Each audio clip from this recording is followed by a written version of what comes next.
warahmatullahi wabarakatuh. Halo teman-teman semuanya.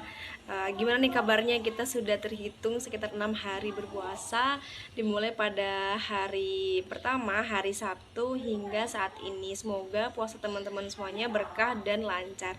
Nah, ada hal ataupun ibadah yang tentunya hanya kita temukan di bulan puasa, dan pasti teman-teman udah tahu apa itu. Ya, itu adalah sholat tarawih. Yang mana sholat tarawih ini hanya kita temukan satu kali dalam satu tahun atau dalam bulan Ramadan saja. Nah, sebagai umat muslim sudah seharusnya kita merespon ini dengan sangat baik, bahwasanya bulan Ramadan kan bulan yang penuh dengan dilipat gandakan pahala dan bulan yang suci. Dan ditambah pula ada amalan sholat yang itu jumlah sholat rakaatnya lebih banyak dari yang sebelumnya, dan tentunya ketika dilogikan saja pasti pahalanya juga akan semakin banyak dan berlipat ganda gitu kan. Nah, selain itu ternyata ada nih keutamaan sholat tarawih yang harus kita ketahui sebagai penyemangat kita untuk selalu senantiasa istiqomah dalam sholat tarawih itu sendiri.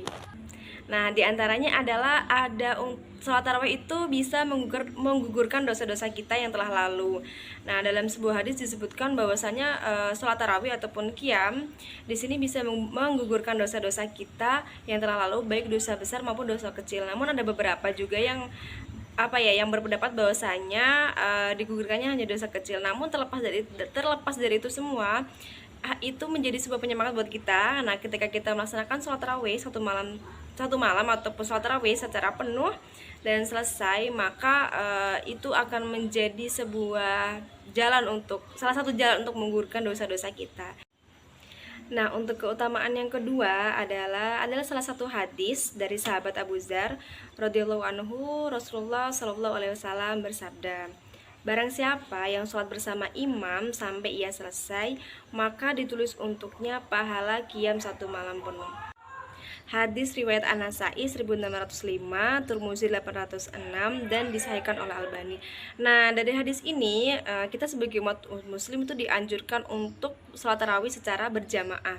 Meskipun sholat tarawih ini kan tergolong sholat yang sunnah, dan ketika sholat sunnah itu biasanya kita dianjurkan untuk sendiri. Namun dengan adanya hadis ini, kita sebagai umat muslim untuk dianjurkan sholat secara berjamaah, karena pahalanya juga dihitung seperti kita sholat qiyam satu malam penuh. Dan itu adalah kedua keutamaan tarawih yang harus menjadi pemicu semangat kita untuk senantiasa istiqomah, begitu ya teman-teman. Nah, selanjutnya untuk keutamaan yang ketiga adalah kita tahu bahwasanya ketika sholat itu pasti dengan gerak-gerakannya akan menyehatkan tubuh kita gitu. Nah, ketika kita sujud, kepala kita di bawah, maka itu akan mengalirkan aliran darah menuju otak kita dan akan menjadikan otak kita fresh ataupun segar seperti itu. Begitupun juga dengan gerakan-gerakan lain, misalkan kita berdiri, kita ruku, itu meregangkan punggung kita, terus meregangkan juga otot lutut dan lain sebagainya. Itu sangat banyak sekali manfaat untuk kesehatan kita, apalagi ketika itu dilaksanakan dengan rakaat yang banyak atau tidak biasa dari sebelumnya. Ya, ada yang 11, ada yang 23 seperti itu, dan itu juga harus menjadi trigger lah untuk kita, kita mau sehat nih gitu kan, tidak hanya dalam secara rohani tapi juga secara fisik. Nah, dalam bulan puasa pun juga terfasilitasi untuk kita melaksanakan sholat tarawih tersebut begitu. Nah, mungkin itu teman-teman semuanya terkait keutamaan sholat tarawih. Semoga kita di bulan suci Ramadan ini mendapatkan banyak pahala dan menjadi ladang amal buat kita, menjadi waktu untuk kita mensucikan diri dan menjadikan kita menjadi pribadi yang soleh dan soleha. Sekian dari saya. Billahi fisabilil haq, fastabiqul khairat. Wassalamualaikum warahmatullahi wabarakatuh.